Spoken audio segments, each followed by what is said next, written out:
Hello guys, welcome back to our channel new step classes a step for better result. तो चलिए guys, आज हम जान लेते हैं इनऑर्गेनिक केमिस्ट्री के एक बहुत ही इम्पोर्टेंट क्वेश्चन के बारे में, जिसे आप पियर्सन HSAB कॉन्सेप्ट भी कहते हैं। पियर्सन HSAB यानी hard soft acid and base concept जो आपका होता है, वो आपका किसने दिया था? वो आपका पियर्सन ने दिया था। ये एक BSc third year inorganic chemistry का एक बहुत ही इम्पोर्टेंट टॉपिक है, जो कि ज़्यादातर एग्ज़ाम में लॉन्ग टाइप के क्वेश्चंस में पूछा जाता है। तो आइए गाइस, अब हम देख लेते हैं क्या होता है HSAB कॉन्सेप्ट। चलिए गाइस, अब हम देख लेते हैं क्या है हमारा HSAB की थ्योरी। तो सबसे पहले आइए गाइस, हम जान लेते हैं कि इस सिद्धांत का प्रतिपादन था वो किसने किया था। सबसे पहले आपको ये पता होना चाहिए कि ये सिद्धांत कब दिया गया था। तो ये आपका जो प्रिंसिपल था, ये लॉ था जो आपका, ये 1963 या 1963 में दिया गया था। अब आइए जान लेते हैं इसके इंट्रोडक्शन के बारे में। थोड़ा सा आपका इंट्रोडक्शन है, उसके बाद आपकी कुछ रिएक्शंस हैं जिनसे हम समझेंगे कि क्या होता है हमारा पियर्सन HSAB आपका जो होता है वो क्या होता है। तो इस सिद्धांत का प्रतिपादन, ये जो आपका लॉ है, इसका जो प्रतिपादन किया था वो आपका पियर्सन ने किया था। किसने किया था? पियर्सन ने। जिसने मैंने आपको बता दिया किस सन में किया था, 1963 में किया था। ये एक सामान्य नियम है, नॉर्मल आपका रूल है, जिसके अनुसार, जिसके अकॉर्डिंग आपका हार्ड एसिड और हार्ड बेस तथा सॉफ्ट एसिड और सॉफ्ट बेस से क्रिया करने की प्रवृत्ति रखते हैं। इसमें आपका जो सबसे सिंपल नियम है कि इसमें आपका जो हार्ड एसिड होता है वो हार्ड बेस से क्रिया करता है, और जो आपका सॉफ्ट एसिड होता है वो आपका सॉफ्ट बेस से क्रिया करता है। आइए देख लेते हैं इसके कुछ रिएक्शंस हैं जो इस नियम के अकॉर्डिंग है। तो हमने लिख रखा है, इसमें आपकी हेडिंग है अकॉर्डिंग टू द लॉ या अकॉर्डिंग टू द रूल। कि हमने अभी बताया था आपको हार्ड, आपको ऊपर हमने अभी बताया है कि हार्ड जो आपका एसिड है वो हार्ड बेस से क्रिया करेगा, और सॉफ्ट एसिड है वो सॉफ्ट बेस से क्रिया करेगा। तो आइए गाइस, अब हम देख लेते हैं कि क्या है हमारा hard acid and soft base, और hard acid, hard base and soft acid.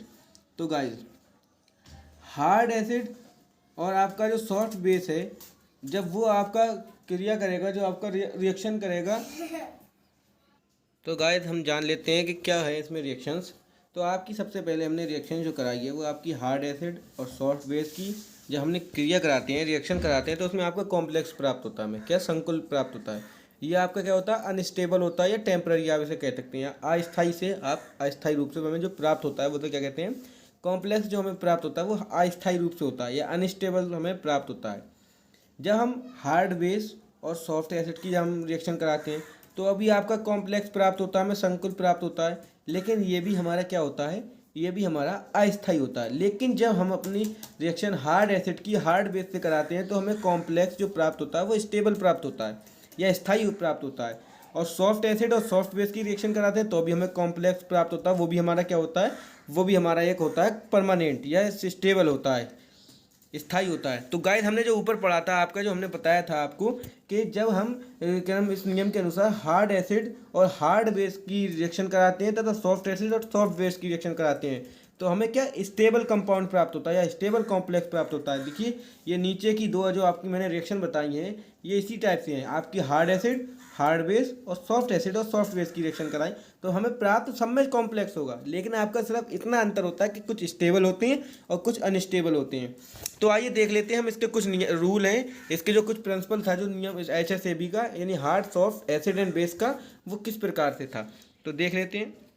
आपका जो पहला पॉइंट है वो पहला पॉइंट आपका इस प्रकार से है कि स्टेबिलिटी यानी संकुल यौगिकों का स्थायित्व, संकुल यौगिकों का स्थायित्व या आपका स्टेबिलिटी ऑफ कॉम्प्लेक्स कंपाउंड। तो आइए गाइस, चलो अब हम देख लेते हैं क्या होता है हमारा स्टेबिलिटी ऑफ कॉम्प्लेक्स कंपाउंड। तो देख लें, पियर्सन ने HSAB कॉन्सेप्ट या आपका जो ऐसे मतलब hard soft acid and base का जो कॉन्सेप्ट था उसके आधार पर संकुल यौगिकों को या कॉम्प्लेक्स कंपाउंड को स्टेबिलिटी को स्पष्ट किया है। अभी जो आपने ऊपर पढ़ा था, आपने ऊपर पढ़ा था कि हार्ड एसिड जो आपका था, जो आपके हार्ड एसिड थे कि हार्ड एसिड और सॉफ्ट बेस तो आपका कॉम्प्लेक्स उससे भी प्राप्त हुआ था, लेकिन ये अस्थायी था। लेकिन हार्ड बेस और सॉफ्ट एसिड्स हुआ तो कॉम्प्लेक्स इससे ही प्राप्त हुआ, लेकिन ये भी अस्थायी था। लेकिन जब आपका हार्ड हार्ड जो जब दो मिले, ये सॉफ्ट सॉफ्ट मिला, तो आपका स्टेबल हुआ। तो आपका ये जो आपका ये फॉर्म थी कि स्थायी है या अस्थायी है, स्टेबल है या नॉन स्टेबल है या अनस्टेबल है, टेम्पररी है या परमानेंट है, तो इसके आधार पर उन्होंने कुछ उन्होंने नियम बताए हमें। तो उसके आइए हम वो नियम देख लेते हैं, नियम जान लेते हैं वो क्या है। तो आइए देखते हैं। सबसे पहले हमारा सिल्वर, जो कि आपको पता है हम उससे किससे डिनोट करते हैं, एजी से करते हैं। एजी हमारा क्या होता है, सिल्वर। उसमें हमने क्या करा, आयोडाइड, सही। आयोडीन के कितने मॉलिक्यूल लिए हमने, 2 मॉलिक्यूल लिए, तो इसमें सिल्वर आयोडाइड बना। ये हमारा क्या बना, स्थाई बना। इसका मतलब या तो ये हार्ड एसिड और हार्ड बेस होगा, या सॉफ्ट हार्ड एसिड और हार्ड बेस होगा, या सॉफ्ट एसिड या सॉफ्ट बेस होगा। जब भी आपका क्या स्टेबल कंपाउंड आपका प्राप्त हुआ। इसी प्रकार से देख लेते हैं आप कि आपने एजी को लिया, एजी आपका प्लस है, आपने फिर फ्लोरीन, सही, आपका एजी सिल्वर फ्लोराइड बना। तो ये भी आपका कॉम्प्लेक्स है, ये भी आपका अस्थाई है। अस्थाई क्योंकि आपका हार्ड और प्लस आपका हार्ड एसिड और सॉफ्ट बेस, या सॉफ्ट एसिड हार्ड बेस, ऐसे आपका ये आपका अस्थाई बना या अनस्टेबल बना। अब देख लेते हैं हम हार्ड सॉफ्ट स्पीसीज की अभिक्रिया की व्याख्या। जो आपकी रिएक्शन थी उसकी क्या क्या आपकी व्याख्या है। तो आप देख लेते हैं हार्ड एंड सॉफ्ट स्पीसीज की रिएक्शंस की व्याख्या। तो मैंने आपको बता दूं कि मैंने S फॉर सॉफ्ट और H फॉर हार्ड, जहाँ पे आपको S या H लेकर नज़र आए तो वहाँ आप समझ लेना कि ये सॉफ्ट है या हार्ड है। तो हमने लिथियम आयोडाइड की क्रिया, ये लिथियम आयोडाइड सीजियम फ्लोराइड से कराई। तो आपका लिथियम फ्लोराइड और सीजियम आयोडाइड, तो इसमें आपका क्या बन गया, इसमें आपकी धातुएं जो थी वो आपकी इधर से उधर हो गई। आपकी ये रिएक्शन इस प्रकार से, तो आपका ये लिथियम आयोडाइड था वो आपका हार्ड एंड सॉफ्ट था, और आपका जो क्या नाम सीजियम फ्लोराइड था वो आपका था सॉफ्ट और हार्ड, और आपका जो लिथियम फ्लोराइड था वो था हार्ड, और जो आपका सीजियम आयोडाइड बना वो क्या था आपका सॉफ्ट। तो आई होप गाइस आपको ये समझ में आया होगा। तो अब हम देख लेते हैं अपना अगली रिएक्शन। तो आपका ये मरकरी, आपको पता होगा मरकरी का हम साइन बनाते हैं Hg, पारा जिसे कहते हैं, HgF2 और BeI2। तो जो आपका HgF2 है वो सॉफ्ट और हार्ड के कॉम्बिनेशन से मिला है, लेकिन जो आपका बेरिलियम आयोडाइड है वो आपका किससे मिलके बना है, वो आपका हार्ड और सॉफ्ट से मिलके बना होता है। तो आपका ये इसमें भी यही आपकी रिएक्शन होगी कि आई आपका इसके साथ चला जाएगा, और आपका जो Hg है वो आपका इसके साथ आ जाएगा। तो Hg के साथ आपका I2 चला गया, और जो आपका बेरिलियम है उसके साथ आपका फ्लोराइड आ गया।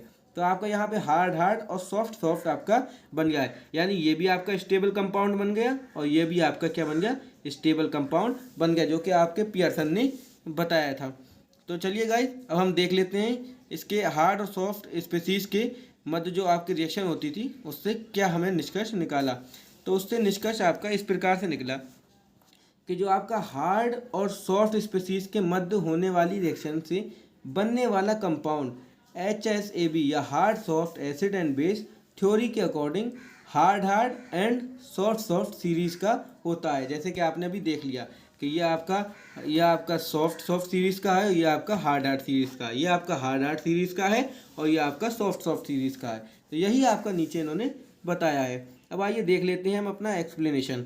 तो आपका एक्सप्लेनेशन ऑफ किसका है, किसकी हमने एक्सप्लेन कर रहे हैं यहाँ पे कि विलेयता, यौगिकों की विलेयता या सॉल्युबिलिटी, कि आपका कंपाउंड, आपका जो यौगिक है कंपाउंड है वो किस किस में आपका विलेय है या आपको घुलने वाला है।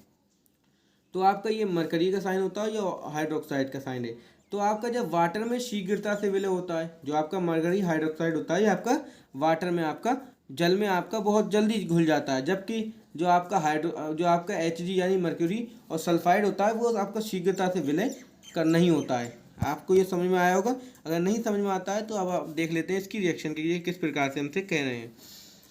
तो ये कह रहे हैं कि हाइड्रोजन जो मरकरी सल्फाइड था वो आपका, उसमें आपका सॉफ्ट एसिड होता है, क्योंकि वो Hg2+ होता है। आपने देखा होगा जब भी आप इसके इलेक्ट्रॉन को फिल करेंगे तो आपको पता होगा कि इसमें 2+ होता है, क्योंकि ये दो इलेक्ट्रॉन को त्याग देता है। लेकिन जबकि सल्फाइड जो होता है वो आपका सॉफ्ट बेस होता है, क्योंकि वो 2 इलेक्ट्रॉन को ग्रहण कर लेता है। इसलिए देखो आपका सॉफ्ट एसिड और सॉफ्ट जब बेस आपका रिएक्शन कराएंगे तो आपको मैंने बताया था कि आपका स्टेबल कंपाउंड बनेगा। स्टेबल यानी कि आपका परमानेंट, या आपको कह सकते हैं इसे स्थाई। और स्थाई भी कौन सा वाला है, जिसमें आपकी पोटेंशियल बहुत ज़्यादा होगी या बहुत ज़्यादा अधिक स्थायी होगा। लेकिन जब हम आप देखिए, अब जब हम नीचे इसी की क्रिया कराते हैं कि जब हमने मरकरी का हाइड्रोक्साइड जब था उसमें OH आयन, लेकिन ये आपका हार्ड बेस हो गया। लेकिन ये भैया हार्ड बेस है तो आपका हार्ड बेस हो गया, तो लेकिन हार्ड बेस के साथ आपका सॉफ्ट एसिड या सॉफ्ट बेस का काम नहीं करा होगा, यह भी आपका कम स्थायी। स्टेबल तो है क्योंकि हार्ड के साथ इन्हें हार्ड ही मिला है, हार्ड के साथ हार्ड ही मिला है, ये स्थायी है लेकिन कम स्टेबल है। किसकी अकॉर्डिंग, किसकी तुलना में, आपका Hg, आपकी किसकी तुलना में ये कम है, HgS की तुलना में आपका HgOH2 कम है, कम स्थायी है।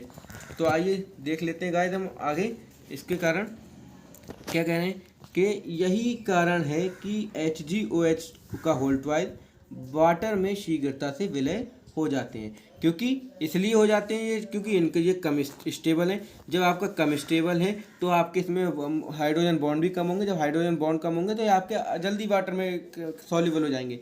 लेकिन आपके जब ये Hg+ है तो ये आपका टाइम लेगा, किसमें, ये आपका टाइम लेगा उसमें सॉल्युबल होने में, वाटर में सॉल्युबल में।